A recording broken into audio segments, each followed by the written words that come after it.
ನಾಡಿನ ಸಮಸ್ತ ಜನತೆಗೆ ಗಣರಾಜ್ಯೋತ್ಸವದ ಹಾರ್ದಿಕ ಶುಭಾಶಯಗಳು. ಶುಭ ಕೋರುವವರು RH ನಾಯಕ್ ಕಾಗಲ, ಉಪಾಧ್ಯಕ್ಷರು ಜಿಲ್ಲಾ ಕಾಂಗ್ರೆಸ್ ಸಮಿತಿ ಉತ್ತರ ಕನ್ನಡ, ರೈತರ ಸಹಕಾರಿ ಸಂಘದ ನಿರ್ದೇಶಕರು ಬಾಡ ಕುಮಟಾ, ಶ್ರೀ ಗುರು ಜಿಲ್ಲಾ ಸಹಕಾರಿ ಸಂಘದ ನಿರ್ದೇಶಕರು ಯಲ್ಲಾಪುರ ಹಾಗೂ ಮಾಜಿ APMC ಸದಸ್ಯರು ಕುಮಟಾ.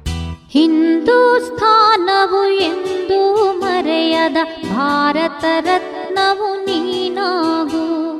ಹಿಂದೂಸ್ಥಾನವು ಎಂದು ಮರೆಯದ ಭಾರತ ರತ್ನವು ನೀನಾಗು. ಕನ್ನಡ ಹಿರಿಮೆಯ ಮಗನಾಗು, ಕನ್ನಡ ನುಡಿಯ ಸಿರಿಯಾಗು. ಹಿಂದೂಸ್ಥಾನವು ಎಂದು ಮರೆಯದ ಭಾರತ ರತ್ನವು ನೀನಾಗು.